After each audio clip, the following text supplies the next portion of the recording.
Y bueno, como les contábamos al comienzo del programa, estamos con un escritor, dramaturgo, poeta, filósofo que nació en Angola y se crió en Portugal. Es considerado uno de los mejores escritores en la lengua portuguesa. Hace más de 20 años que publica, pero es la primera vez que una editorial uruguaya, y en este caso es publica un libro de él, que es este, que se llama Enciclopedia, que como les contábamos con Pablito, es como un conjunto de reflexiones poéticas, se podría decir, ya nos va a contar más él, sobre la ciencia, el miedo y la música. Y bueno, lo tenemos acá, es un honor. Muchísimas gracias, Gonzalo Tavares, por estar. Encantado. Tavares, no sale portugués. Encantado, perdón. encantado. Aparte, si lo decimos, lo hacemos con acento brasilero, porque estamos acostumbrados Perfecto, a lo cualquier brasilero. acento es bueno. Gonzalo, ¿me dejas tomarme el atrevimiento de recibirte con un aplauso? Porque es un honor para nosotros tenerte acá. Permiso, ¿eh? No sé. No, quiero decir que lo que has dicho es muy importante para mí, la idea de que has salido por la primera vez en Uruguay. Y es muy importante para mí políticamente y económicamente. Voy a explicar rápidamente. Por favor. Sí. Porque para mí es muy importante que los lectores pueden tener acceso al libro barato. Para mí es un pesadillo pensar que alguien quiere leer un libro y no puede leer porque no tiene dinero. Claro que a cosas muy peores, ¿no? Más esto en el mundo de la cultura es algo muy, muy terrible.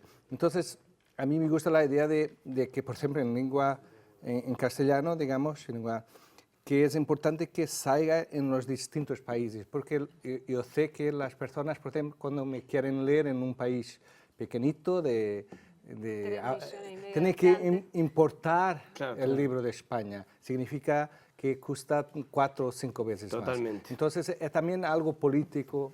Mi intención siempre, nunca hago contratos para la lengua toda, más para países, porque me parece muy importante que una persona con 18 años, con poco dinero, pueda comprar un libro mío. Qué bien, Gonzalo. ¿Y cómo se da el vínculo con Bien, esta editorial?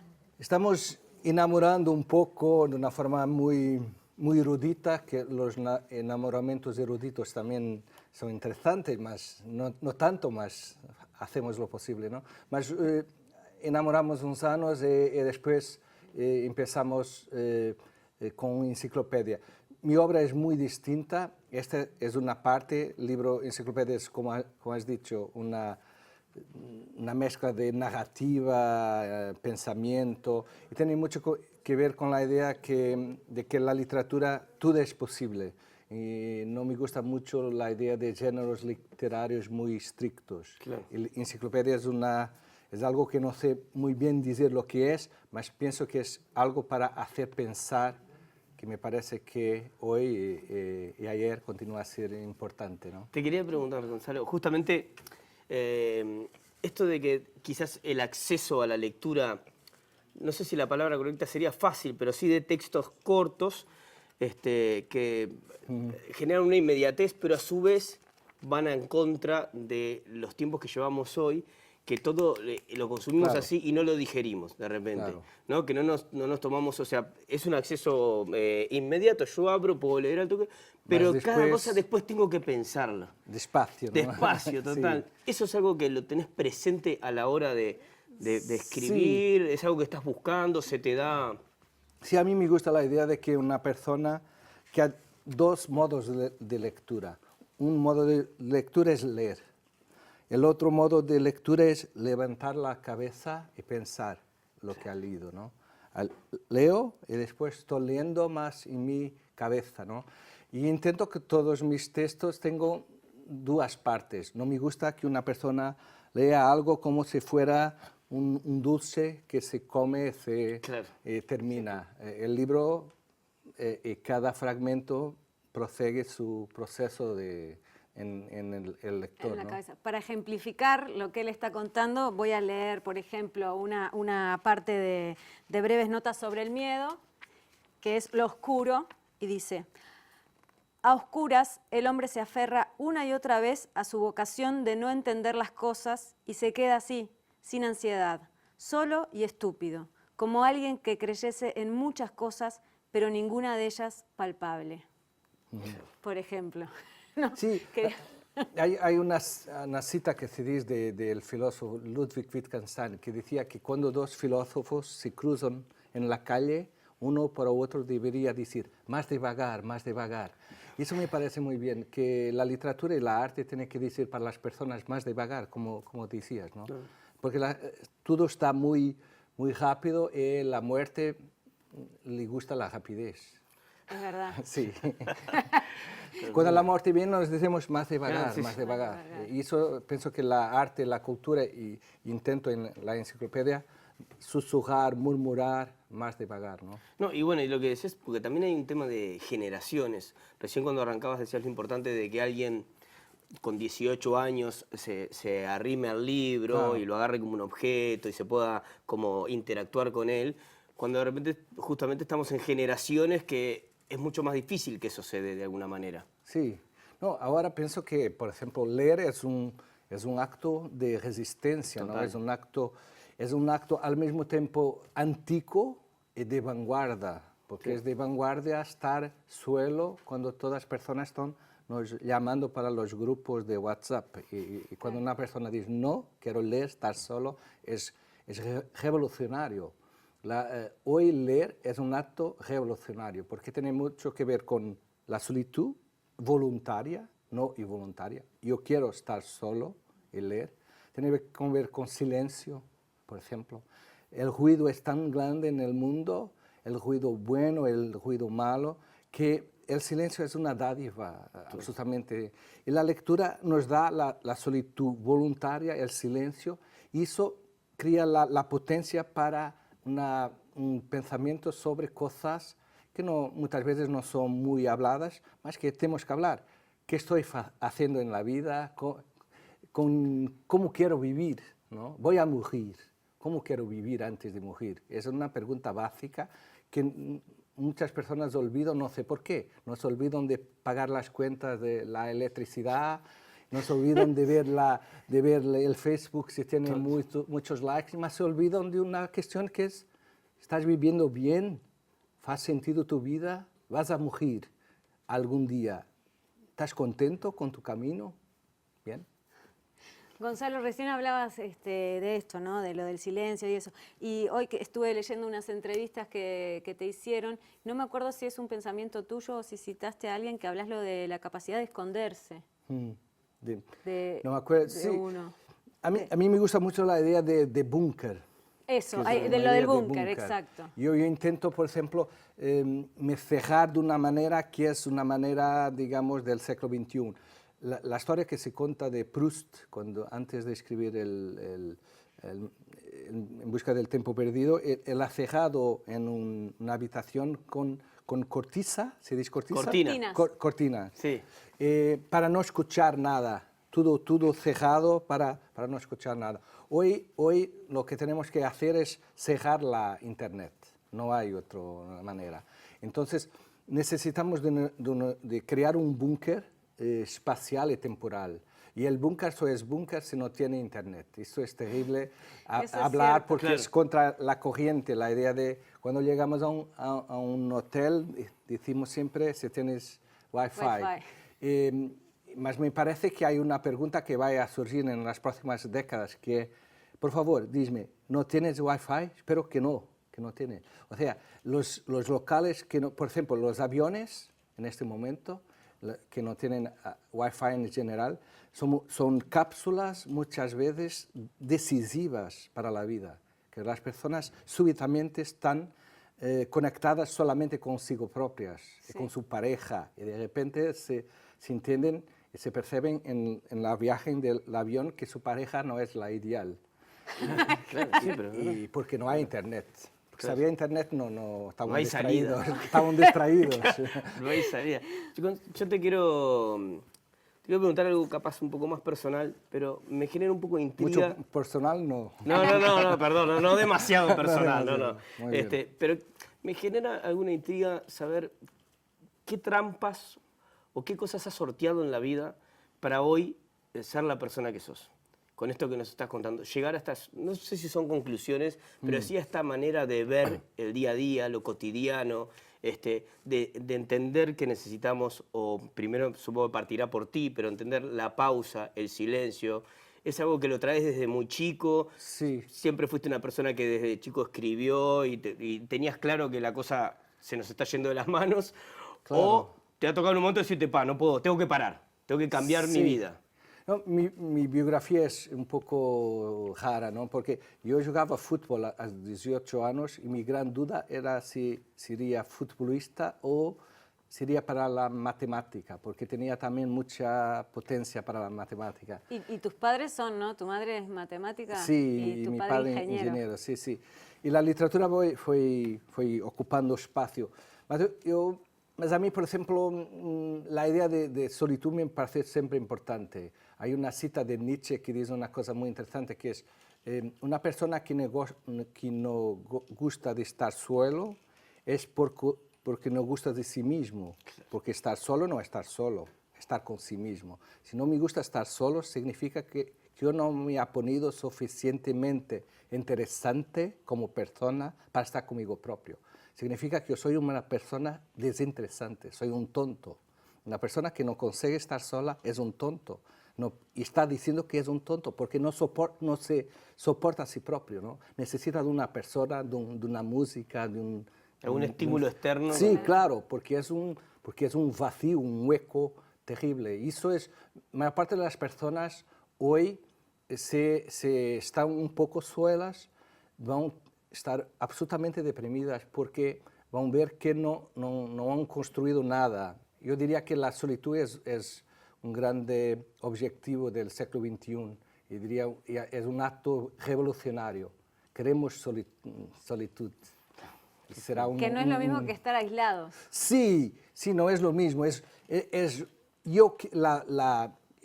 la cuestión voluntaria e involuntaria. Cuando yo decido estar solo, es algo completamente distinto de yo querer dejar estar con otras personas y estar solo. O sea, es una cosa voluntaria, es una decisión de vida, digamos. Yo, desde los 18, por ejemplo, que necesito, es casi orgánico. No digo que es como la hambre o como es muy orgánico, porque fico muy nervioso. Necesito de estar 2, 3 horas solo. O sea, necesitas separarte Sí, desde los 18. Para hacer cosas, leer más. Sé, por ejemplo, un día todo con personas, bien, fico muy nervioso. Y me gusta mucho de estar con personas, me gusta mucho de estar aquí. ¿Y por qué? Porque hoy, por ejemplo, ha estado 2 horas en mi búnker, tranquilo. Claro. Y eso después salgo a la calle con muy placer, mirando para las personas con alegría. Gonzalo, vos decís, si puedo decir algo en menos palabras, intento decirlo en menos que en más. Sí. ¿Por qué? Porque las personas van a morir, como ha dicho. Entonces, si somos mortales, el tiempo es muy importante. Si quitas el tiempo a las personas, le estás robando lo esencial, no estás robando el dinero, estás robando algo mucho más importante, no estás robando, estás robando lo esencial, el tiempo. Cuando alguna persona está muriendo, las últimas palabras de los moribundos nunca son me da más dólares, quiero una otra habitación, no, quiero más tiempo. Entonces, cuando hablamos deberemos decir lo esencial rápidamente, nos calamos después por respecto a las otras personas que van a morir como nosotros. El tiempo es precioso. Porque han habido también igual otros movimientos o literarios así que en realidad la literatura está como más adornada, capaz, ¿no? Sí, yo no soy contra belleza, pero contra la estética, ¿no? El velo es maravilloso. Y muchas veces el lenguaje no puede caminar en línea recta, ¿no? Tiene que hacer una curva bella, ¿no? Mas la belleza nunca es una pérdida de tiempo. Claro. La fealdad, sí. Si pierdes tiempo con la belleza, pierdes muy bien el tiempo. Gonzalo, ¿sabes que tengo aprovecharte que te tengo acá para preguntarte un poquito con los cambios del lenguaje? También se me ocurre ahora, pero ¿cómo te llevas con un lenguaje que eventualmente va cambiando? ¿Crees que el lenguaje tiene que ser estructurado o aquí se estila aquí no, digo, hablando del lenguaje inclusivo. Claro. ¿Cómo estás con esa idea? Bien, sería una discusión muy larga. Larga, perdón. Sí. No, más por ejemplo, en Estados Unidos, para dar un ejemplo, se están tirando los lobos, ¿se dice? ¿Cómo se dice? ¿Qué sería? Wolf. Lobos, está bien, Lobos, perfecto, sí. De las historias de los niños. Se están Quitando, perdona. Ah, bueno, y se ha cambiado el final de Caperucita Roja y todo eso. Caperucita Roja, por ejemplo, sin el lobo es una niña que va a dar dulces al abuelo, va hasta la puerta, da los dulces al abuelo, el abuelo dice, qué bueno, termina la historia. O sea, ¿cuándo empieza la literatura y el arte? Con lo lobo, con el mal, o sea, el lenguaje no puede ser un lenguaje de santo, una lenguaje religiosa, definitiva. La lenguaje literaria artística es una lenguaje perversa. Y si quitamos la perversidad, si quitamos el lobo de la historia, no hay historia. Hay aburrimiento. Sí, aburrimiento. El aburrimiento no creemos. No. Creemos los lobos. Yo puedo decir que no me gustan los lobos, que no me gustan los racistas, que no me gustan los fascistas, y a mí no me gustan, los detesto. Mas en la literatura tenemos que poner los fascistas para percibir quién son los fascistas, cómo funcionan. Total. Si no ponemos lobos en las historias de los niños van a crecer pensando que no hay lobos en el mundo. No quiere decir que no existen. Y cuando vaya a llegar un lobo, ellos van a pensar que es un perro, y van a poner las manitas y van a ficar sin manita. O sea, tenemos que poner los lobos para los niños saber lo que es un lobo. Poner los fascistas para saber lo que es un fascista, poner un racista para saber lo que es un racista. Y hay un movimiento de quitar esto de la literatura, de la ficción, que me parece que es un error ideológico de la izquierda, se nuevo mucho de la izquierda, es un error ideológico, claramente, me parece. Perfecto. Bueno, hablando de eso, vos hablás, ¿no?, de que a vos, no sé si es la palabra correcta, crees, pero para vos las revoluciones que sirven son las revoluciones que cambian la vida y no las revoluciones que cambian a las personas. Pero hay revoluciones que combinan eso. Sí, no sé si has dicho eso alguna vez. En una entrevista. No, la idea, no sé si bien, en el país la idea de Madrid, revolución y la idea de algo nuevo es siempre una idea un poco, digamos, posiblemente tonta, porque nada de nuevo debajo del sol, ¿no? O sea, por ejemplo, la palabra original que usamos, ¿no?, en portugués, en castellano, sí, que es muy bonita. Original, nosotros atribuimos a algo nuevo, ¿no? Sí, acá también. Mas original, la etimología de la palabra tiene que ver con origen, Claro. el inicio. O sea, ser original, ser nuevo, es volver al inicio, mas volver al inicio por un otro camino, digamos. O sea, ¿qué es hacer la revolución? Es muchas veces pensar las viejas revoluciones y hacerlas con un otro camino. A mí me parece, por ejemplo, que la idea comunitaria en general, la idea de que tenemos que distribuir, me parece una gran idea que ha tenido revoluciones anteriores que han fallado, para mí claramente. Sí. Mas no, hay otros senderos, hay otros caminos para hacerlo y para procurar, o sea, las revoluciones muchas veces hacer la vieja revolución con nuevos métodos, ¿no?, yo diría. Mas sí, cambiar la vida. El grande verso de Rimbaud, un gran poeta francés, sí, sí, es un verso muy simple, que es, tienes que cambiar de vida, no te olvides, tienes que cambiar de vida. Para cualquier persona, una persona es el millonario, no te olvides, tienes que cambiar de vida, es muy pobre, tienes que cambiar de vida, está muy feliz, tienes que cambiar de vida. O sea, la idea de que vivir es siempre cambiar un poco, y eso es la grande revolución, saber que no es posible mantener la alegría de una forma constante, que solamente el cambio puede mantener la alegría, me parece. Excelente. Yo quiero aprovechar... Sí, obvio. Para las frases. Voy a leer una frase, Gonzalo, y a ver cómo te llevas con ella. No se puede escribir tan bien siendo tan joven. Dan ganas de pegarle un puñetazo en la cara. José Saramago. Hablando de... Hablando de Gonzalo y de este libro. Esto Sí. está acá en esta edición, ¿no? Sí, Esta sí. frase. No, Saramago ha sido muy... Ha dicho, por ejemplo, que iba a ganar el Nobel, que me gustaría económicamente... Sin presión. Económicamente vendría sería bárbaro. excelente. No, Saramago ha sido muy gentil y hay escritores de lengua castellana, Enrique Vilamata, hay muchos escritores... ahí tienes una nota también de un escritor... Daniel Meyer, Sí. Daniel Meyer. uruguayo. O sea, los escritores son... es como un pianista escuchar algo de un otro pianista mayor, ¿no? Es otra cosa, es muy importante para mí cuando escritores uruguayos o Saramago hablan de mi trabajo con alguna generosidad, eso es muy... Mas yo soy muy tranquilo, soy muy grato con las palabras de Saramago y de otros, mas muy tranquilo, voy haciendo mi camino. Tranquilo. Perfecto.